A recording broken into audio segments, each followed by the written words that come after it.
What's up, everyone? We're at the Holley High Voltage EV event here at Sonoma Raceway, my home track.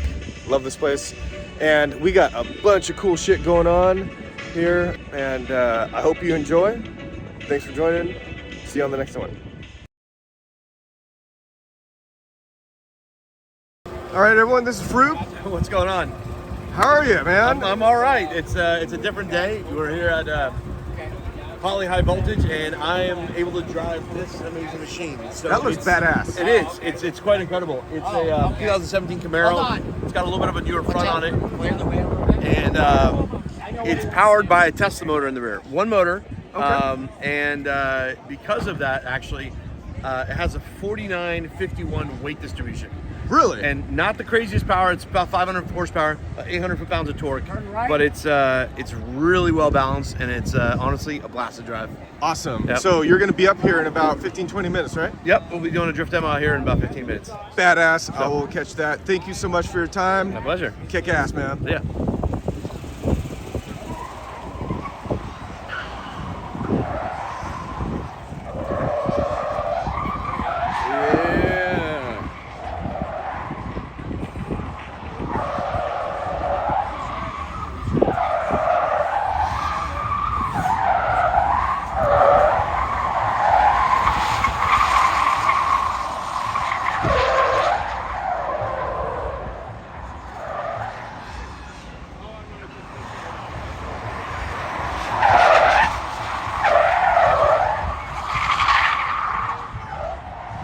So good. Dude, it's so smooth. Yeah, well, he's like a pro drifter.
In the event.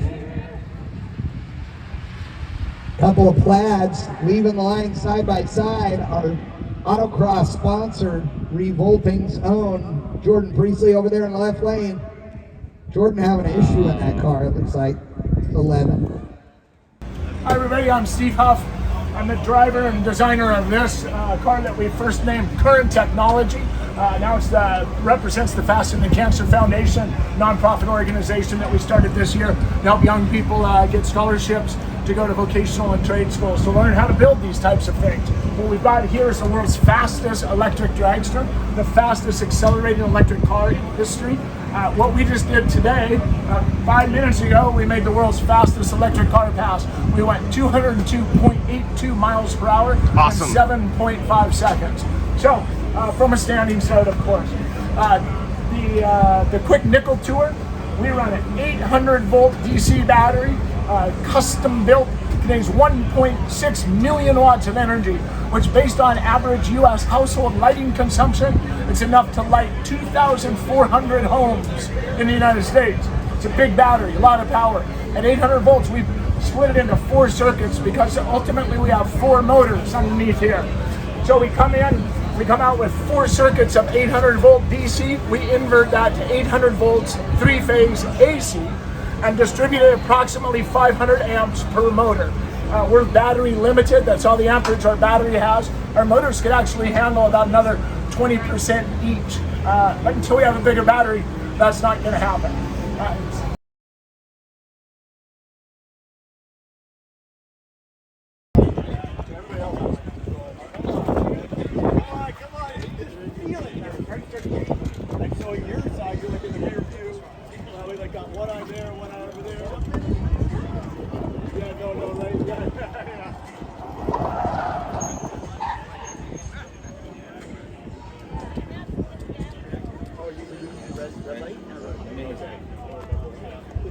Is that the kit, or is it the suspension was for the kit?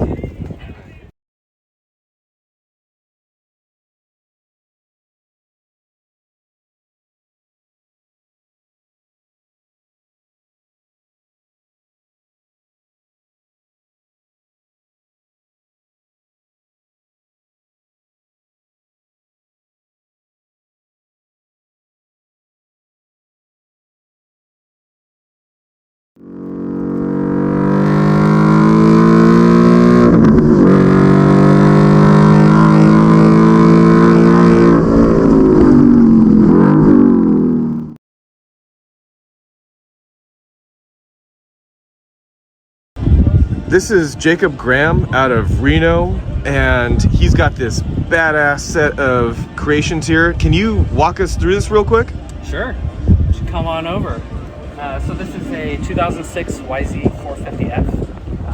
I got it from, it was kind of a last minute sort of build of parts that I had laying around. So I had a motor laying around, and I got a roller from a coworker that had a blown engine in it. And I started just sort of going to work. It's got a ME1616 motor, and I'm running a Sevcon Gen 4 controller. The battery packs are split up into 3 parts. Each one of these things is a 10S13P pack made of Samsung 30C or 30T cells. So 10S13P, same here. Where the original airbox went is a 8S13P pack.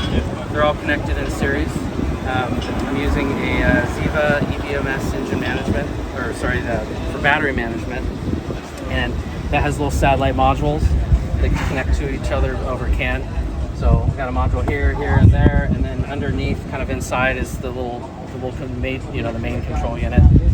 Little display is up here. I modified the software in there a little bit so that I have both the Sevcon controller and the battery management connected on the same bus, and those all go up to the display.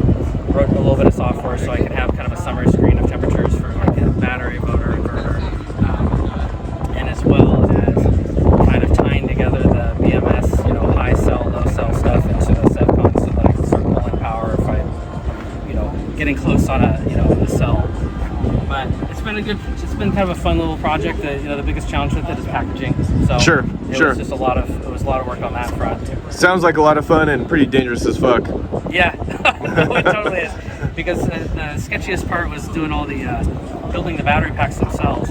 Because it's a fairly high-powered pack. It'll do 455 amps continuous, and so you're limited on most of what is out there is like using nickel strips and like a K-weld to weld that. but those nickel strips, I'm not going to do 455 amps on the nickel strips. So I laser cut 40 thousandths copper plate and made little bus plates. It's very similar to like in a Model S battery pack.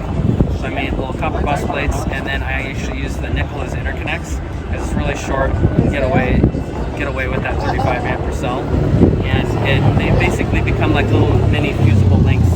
So it works. The pack stays nice and cool. I don't have any issues with that. Great job on the engineering. Oh, thank you. Yeah, absolutely. And we see like you have this badass DeLorean here, and my personal favorite is the Teslanda. Oh, yeah. By the way, can you just quickly like tell us a little more about that? Which the Both. Oh yeah. All right, so this is a 81 DMC DeLorean. Got it in 2013. Had a twin turbo Grand National engine in it. It was in not really the best shape. It had been sitting for a long time. Sure. So got it, rebuilt the motor. I removed the turbos, went naturally aspirated. So wasn't super happy with it. And around that time, a group of us friends started building the Teslanda project.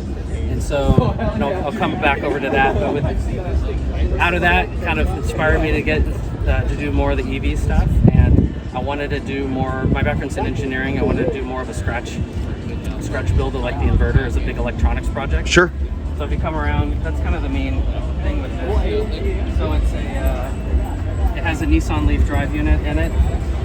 Nissan Leaf drive unit, and then a custom inverter. So awesome. And it's just like a home science project sort of style, but it works really well. I have half the batteries in the rear, so you got 24 modules in the back. There's another 24 up front. Good weight distribution. Yeah, and that's one of the nice things is that with having little, individual battery modules, you can tune your weight distribution in the car. Beautiful. Whereas you probably wouldn't have quite that same opportunity in a gas car. You have more opportunities to move little bits of weight around. Absolutely. The electric. Oh, look at this. So beautiful. 12 modules are under the floor right here. There's another 12 directly below here. That's where the original fuel tank was. Sure. That's a TC 6.6 kilowatt charger. This is where the original fueling would be for the car. Sure. So I just made a little laser cut plate. Pop on there. It's got a Chevy Volt DC-DC converter.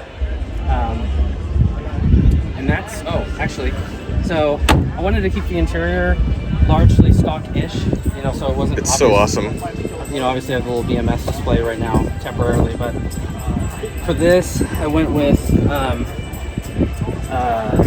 so it is originally a 5-speed car. Yep. So it's not a 5-speed car anymore. There's no there's no transmission.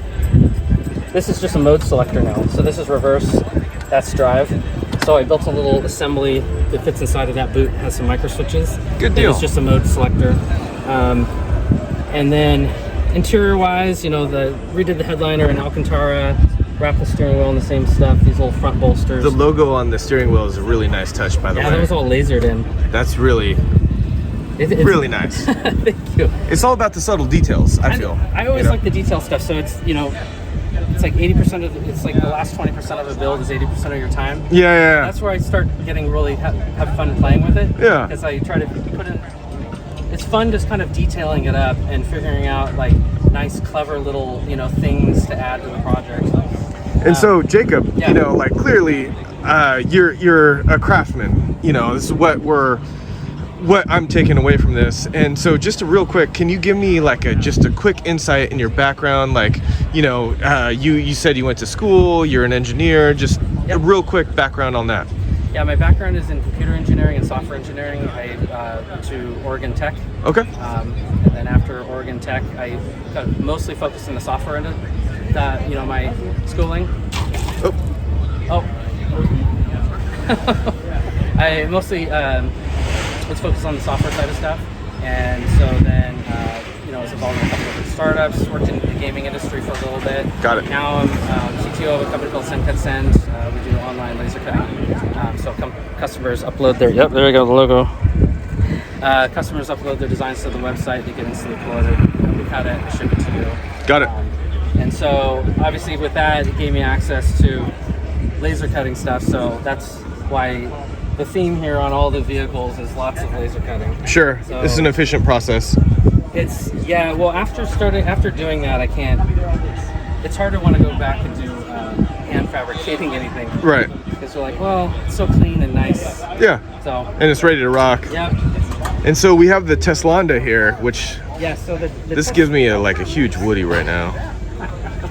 So the Teslanda was started from my business partner friend Jim Polosic. So there's a group of us at work. We're all engineers at the same business, and we kind of were interested in getting into doing like an EV swap. This was early on. It was right around the time that a company called HSR Motors, now 057 Motors, I think, had reverse engineered and sort of cracked the CAN protocol on the large Tesla drive unit and started offering those for sale. Yep. So. And is that available through where? Because I think it's 057 I think they still are selling those. Okay. So it was. There's a lot of people interested in that. Yeah, so it was a complete package. Since then, there's been a number of other companies that have. There's like EV Controls, I think is another one. Okay. And then AEM has their own product for controlling the large drive unit. Okay. At that time, that was not even the Nissan Leaf inverter, for instance, had been reverse engineered.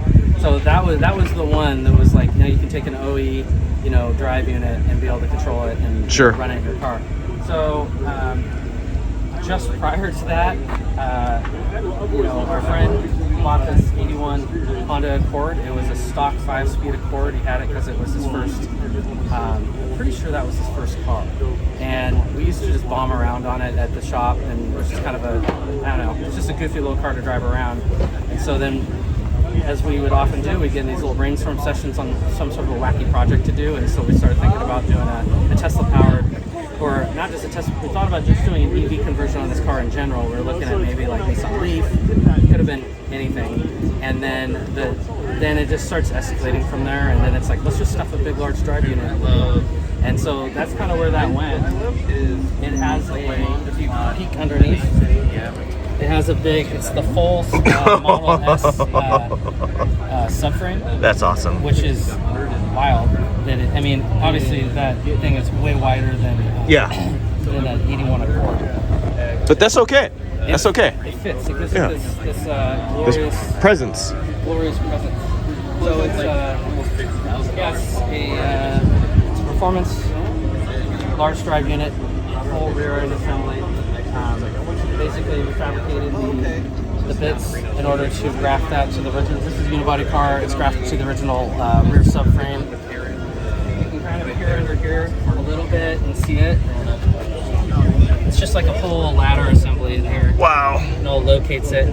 So that's awesome. It's effectively an unmodified rear cradle that bolts right in now. And then the front is, let's see. I'll show you kind of the inside here.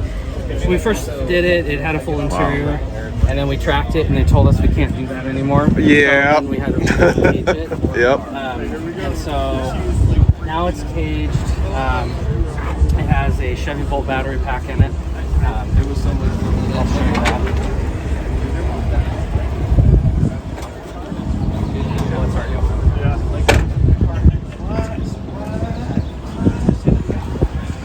And so, Jacob, for the folks that are interested, can they get in touch with you and make their electric car dreams come to life, or is this something that how does that work? This has all been sort of little side project stuff. Yeah. I haven't really turned it into any sort of a business. I definitely am available for answering questions and giving some consulting and guidance on And what would that email be, or a phone number, or whatever? Reach me at Graham, GOTGRAHAM @gmail.com, or slide into my DMs on Instagram at For sure. Graham. Same thing. Oh, I'll follow you right now. Yeah. You can kind of see the front here, so it's a big T-shaped pack. So you have the Chevy Volt battery pack. By putting this in here, we lost the room for the factory suspension, and that's why I went for a whole gas look. So I dig it, man. It's a wonderful leaf springs, front end on this thing. Well, it's so retro, but so modern, and Like from a designer Ford has a perspective, really cool look. yeah, no, it's really cool. Like I feel like you've nailed it on a couple different levels, and I couldn't wait till you talked about this car specifically. This car has quite an interesting past on it. It's really cool. It was it was 2018, you know, and we were just excited to just kind of see where this is going to go, and the rest is history. It's beautiful, man. Well, thank you so much for your time. I know you're a busy man. You probably got some events to get to. Thank you. Well, thank you.